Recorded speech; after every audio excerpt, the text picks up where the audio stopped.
আজ যেহেতু জন্মাষ্টমী, তাই জন্মাষ্টমী স্পেশাল তালের কিছু রেসিপি বানাবো না তা কিভাবে হয়। তো নমস্কার বন্ধুরা, স্বাদবাহারের পক্ষ থেকে আপনাদের সবাইকে জানাই অনেক অনেক স্বাগত। আশা করছি সবাই ভালো আছেন, সুস্থ আছেন। আমি আজ বানাবো মাত্র 1 বাটি তাল দিয়ে নরম তুলতুলে স্পঞ্জি তালের কেক, তাও আবার ডিম ছাড়া। তাহলে চলুন ঝটপট রেসিপিটা শুরু করা যাক। সবার প্রথমে একটা কাপ মাপ করে এখানে নিয়ে নিয়েছি 1 কাপ তালের পিউরি। তার ওই কাপটা মাপ করে নিয়ে নিচ্ছি 1 কাপ ময়দা, আর দিয়ে দেবো 3 চামচ মতো চিনি। চিনির পরিমাণটা আপনারা নিজেদের পছন্দ মতো বাড়িয়ে বা কমিয়ে নিতে পারেন। ওই কাপ মাপ করে নিয়ে নিতে হবে সুজি। এবার প্রথমে সমস্ত শুকনো উপকরণগুলো আমি ভালো করে একটু মিশিয়ে নিচ্ছি। এই তালের কেকটাতে কিন্তু কোনো রকম কোনো ডিমের ব্যবহার হবে না, তাতেও কিন্তু এটা একদম নরম তুলতুলে স্পঞ্জি হয়ে তৈরি হবে। এবার আমি দিয়ে দিচ্ছি দুধ। এখানে কিন্তু গরম বা ঠান্ডা দুধ ব্যবহার করা যাবে না। আগের থেকে জাল করে ফুটিয়ে রেখেছিলাম, সেই দুধটা এখন ঠান্ডা হয়ে গেছে। সেই দুধটাই আমি এখানে একটা কাপ মাপ করে নিয়ে নিলাম 1 কাপ মতো, দিয়ে ভালো করে একটু সব কিছু মিশিয়ে নেব। এবার যেহেতু সুজি দেওয়া আছে, সেজন্য 10-15 মিনিটের জন্য এটা রেস্টে রেখে দিতে হবে। তার মধ্যে আমি বাকি কাজগুলো সেরে নেব। এখানে আমি ছোট ছোট এরকম স্টিলের কৌটো বা বাটি নিয়ে নিয়েছি। তার মধ্যে অল্প অল্প করে আমি একটু ঘি লাগিয়ে নিচ্ছি। আপনারা চাইলে কিন্তু এখানে সাদা তেলও লাগিয়ে নিতে পারেন। অল্প অল্প করে প্রথমে ঘি দিয়ে দিলাম, তারপর ভালো করে চারিপাশে ঘিটা মাখিয়ে নিতে হবে। এতে করে কেকটা তৈরি হয়ে যাবার পর কিন্তু খুব সহজেই এই কৌটোটা থেকে বাইরে বের করা যাবে, সেই জন্য এই ঘিটা দেওয়া আর কি।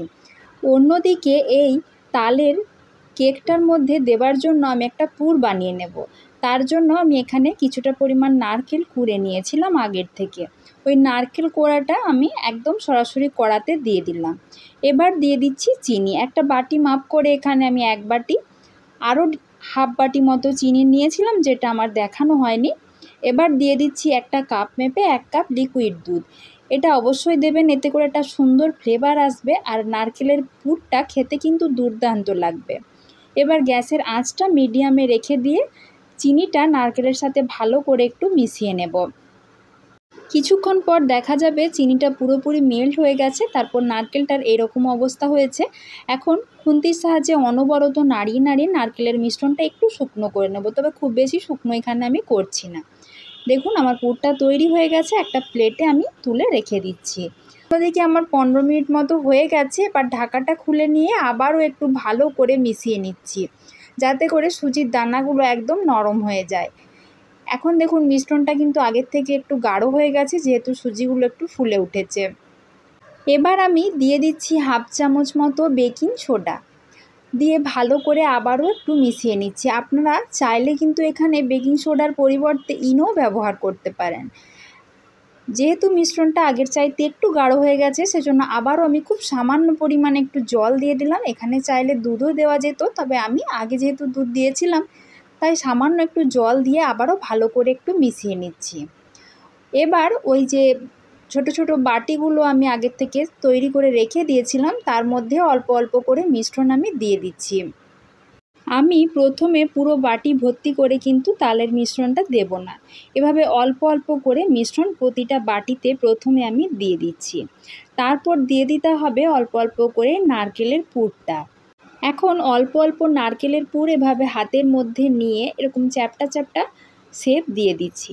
তারপর ওই বাটির মধ্যে সাবধানে একটু ভালো করে এভাবে বসিয়ে দেব।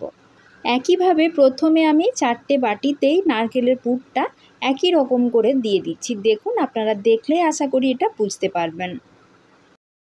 তারপর ওপর থেকে আবারও দিয়ে দিচ্ছি ওই তালের মিশ্রণটা।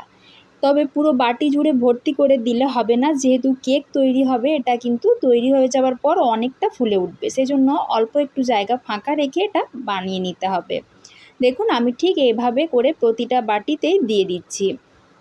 এবার ওপর থেকে দিয়ে দিচ্ছি কয়েকটা কিশমিশ, এতে করে দেখতেও ভালো লাগবে, খেতেও ভালো লাগবে।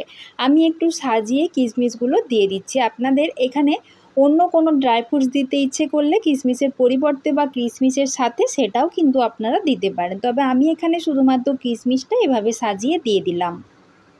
এবার আমি আজকের এই তালের কেকটা বানাবো জলের ভাপে, সেজন্য আগের থেকে কড়াতে অল্প একটু জল গরম হতে বসিয়ে দিয়েছিলাম। তার ওপর এরকম একটা স্ট্যান্ড বসিয়ে দিচ্ছি। এবার ওই স্ট্যান্ডের ওপর রেখে দিচ্ছি এরকম একটা ফুটো ফুটো থালা, আর তার ওপর সাবধানে ওই বাটিগুলো বসিয়ে দিচ্ছি। সাবধানে কেন বললাম, জলটা কিন্তু অলরেডি অনেকটাই গরম হয়ে গেছে, জলের ভাপ হাতে লেগে গেলে পুড়ে যেতে পারেন, সেই জন্য আমি বললাম একটু সাবধানে কাজটা করতে হবে। এবার আর কি, ওপর থেকে একটা থালা ঢাকা দিয়ে দিতে হবে। তারপর মিডিয়াম আঁচে ঘড়ি ধরে 15 মিনিট মতো ভাপিয়ে নিলেই তালের কেক কিন্তু একদম পুরোপুরি তৈরি হয়ে যাবে। দেখুন 15 মিনিট হয়ে গেছে, এবার আমি ঢাকাটা খুলে আপনাদেরকে দেখিয়ে দিচ্ছি কতটা ফুলে উঠেছে, একদম মাঝখান দিয়ে ফেটে গেছে, এতটাই ফুলেছে। এখন একটা কাঠি দিয়ে আমি এভাবে চেক করে নিচ্ছি কেকটা ভেতর থেকে কাঁচা আছে কিনা। দেখুন কাঠির গায়ে একটু লাগছে না, অর্থাৎ কেকটা পুরোপুরি তৈরি হয়ে গেছে। এবার ঠান্ডা হয়ে যাবার পর সাবধানে আমি বাটিগুলো বার করে নিয়েছি। এবার ছুরি দিয়ে সাইডগুলো একটু ছাড়িয়ে নেব, যেহেতু ঘি লাগানো ছিল সেজন্য এটা ছাড়াতে কিন্তু খুব একটা অসুবিধা হবে না, তবুও সাইডগুলো একটু ছাড়িয়ে নিলাম। দেখুন কেকটা কি সুন্দর হয়ে ফুলে তৈরি হয়েছে, আর দেখতেও কতটা সুন্দর লাগছে। আর আপনাদেরকে তো দেখিয়ে দিলাম কতটা নরম হয়েছে, আপনারা আশা করি দেখেই বুঝতে পারছেন। আরেকটাও আমি একই রকম করে ছাড়িয়ে নিচ্ছি, আর বাকিগুলো এখন আমি ছাড়াবো না, যখন খাওয়া হবে তখন ছাড়িয়ে নেব। তো দেখলেন তো বন্ধুরা, তালের কেক বানানো কতটা সহজ। এই তালের সময়ে আপনারা কিন্তু অবশ্যই এই রেসিপিটা একবার হলেও বাড়িতে বানিয়ে দেখবেন, খেতে কিন্তু দারুণ হয়।